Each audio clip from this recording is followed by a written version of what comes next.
Viridian, The Green Guide, by Clouds, My Head in the Clouds Not Coming Down, read by Oakshadow 5. Chapter 80, First Days. Summary: the first day of UA. Shota needed more coffee, but honestly, he didn't know if there was enough caffeine in the world to make today seem manageable.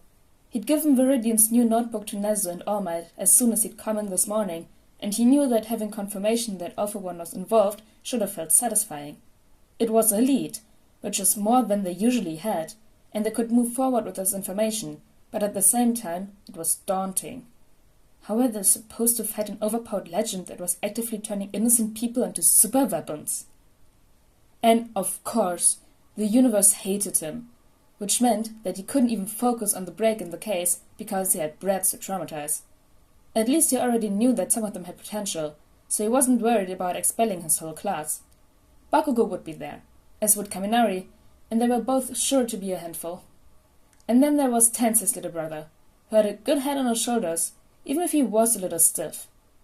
It still remained to be seen if Todoroki wanted to be a hero for himself, or if that had been his father's dream, but hopefully he'd figured that out soon enough. The rest of the kids still had to prove themselves. He shimmied himself into the classroom and waited for the class to fall silent. Bakugo and Todoroki both noticed straight away, but neither of them said anything to one of their classmates. Bakugo just smirked at him, and Shota could tell he was filing this moment away for blackmail purposes. Too bad everyone important already knew about his sleeping bag, so using it as blackmail was completely ineffective. Finally, after about a minute, Kaminari happened to look over and stared at him for a long moment before blurting out, "Dude, what the fuck?" As one, the class swiveled their heads toward him, and Shota winced as everyone started yelling and speaking over one another. Tenya immediately started scolding them, and Bakugo just snorted as Shota emerged from his sleeping bag. This wasn't doing anything to help him need less caffeine. "It took you all over a minute to notice me. That's unacceptable. In the field, hesitation like that will get you killed." He activated his quirk as he spoke, and several students backed away. "If you intend to make it here at UA, you're going to have to do better. Much better." He pulled a gym uniform from his sleeping bag and tossed it to the first student he saw, which turned out to be the anti-gravity girl who'd helped Kaminari after the entrance exam. "You may have gotten into the hero course, but now it's time to see if you actually deserve to be here. Let's see what you've got." Katsuki didn't really know what to do with himself. He had a feeling he was supposed to be making friends or something. Ogawa and Amplifier would have been pushing him towards that, if they were there, but he hadn't really done friends, especially once his own age, and, well, ever since he decided he was done being an asshole.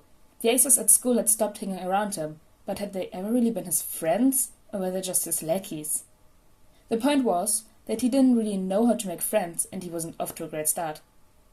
He'd come into the room, resolutely ignoring Icy Hot, who gave him a suspicious look from the back of the room, and made himself comfortable only to almost immediately get yelled at by some four-eyes to get his feet off the desk. The old him would have cussed the guy out and told him exactly where he could shove his private school's superiority, but he knew Eraser and Amplifier would never let him hear the end of it if he got into a fight on the first day at UA, so he just tished and rolled his eyes, but took his feet off the desk. Four Eyes looked pleasantly surprised, but Katsuki just glared at him, daring him to say anything, which threw him for a loop. They stayed like that until Four Eyes got distracted by some new girl walking into the room. "Oh, you're that girl from the entrance exam?" Four Eyes strode up to her. "I apologize that I failed to discern the true nature of the exam. Are you alright?" The girl gave an embarrassed smile, her cheeks turning an even brighter shade of pink than they naturally were.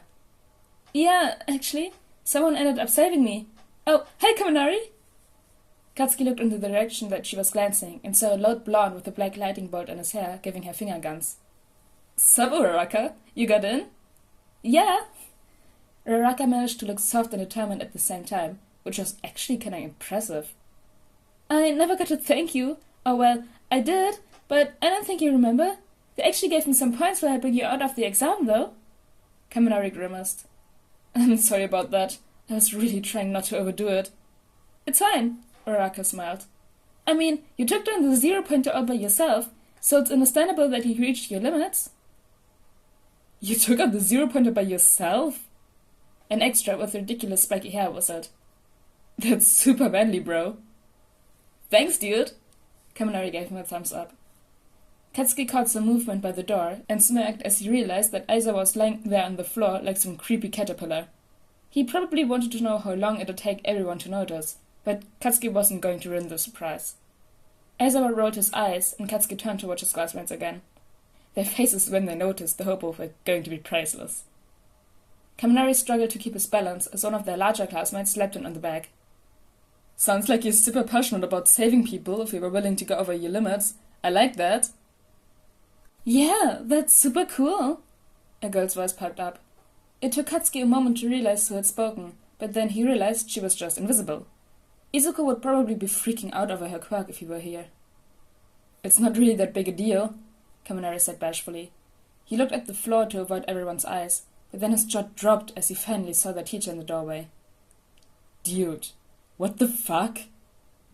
Katsuki snorted as all the extras started freaking out, and Aizawa just looked exhausted as he crawled out of the sleeping bag and tried to strike fear into their hearts. Maybe going for the whole heroism is dangerous and you could die angle was a little bit of a low blow on the first day of class, but it was true. Katsuki hadn't even been a hero, and those freaky beasts had almost killed him, so he could forgive Aizawa for being a little dramatic as he threw a gym uniform at Uraraka.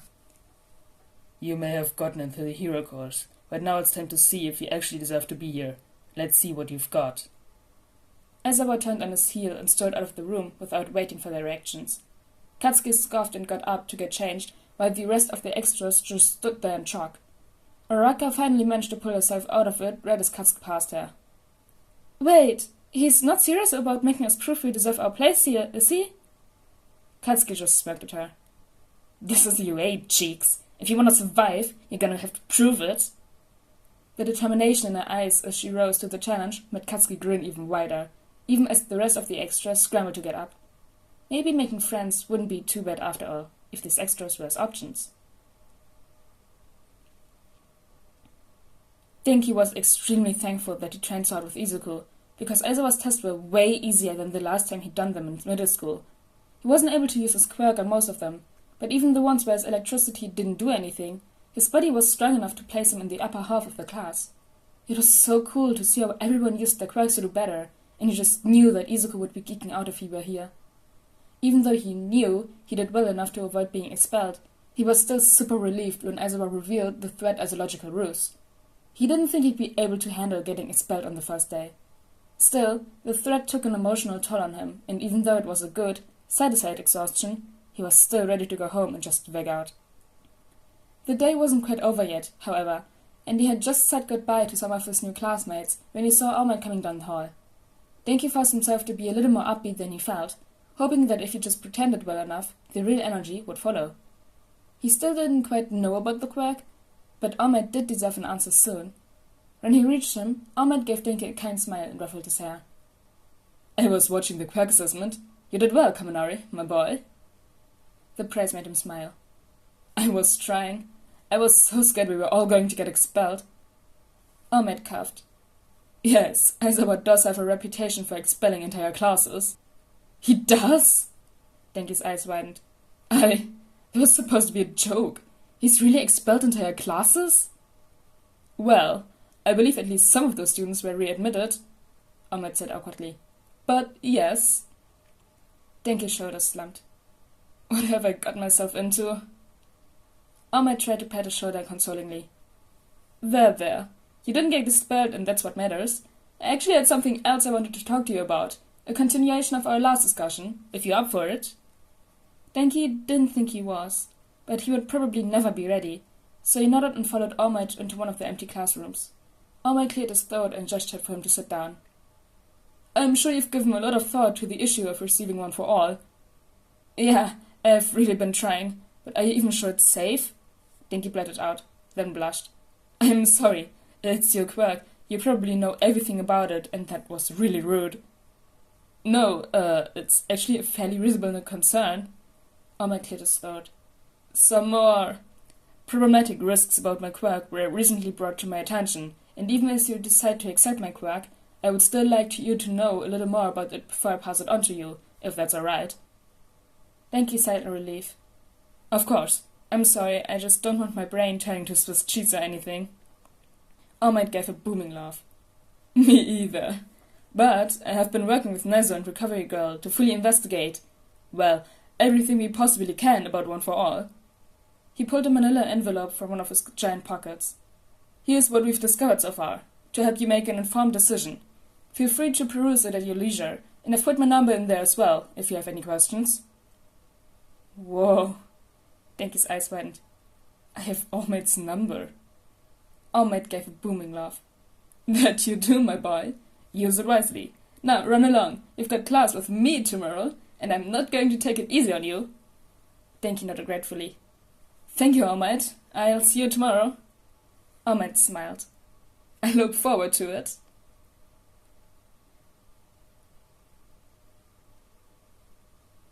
Yes!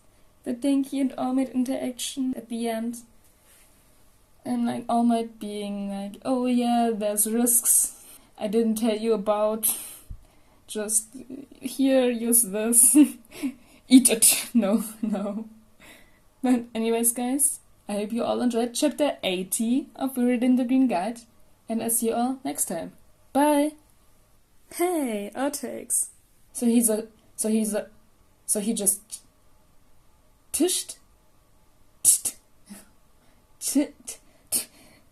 What? So he just tished. So he just. Oh fuck.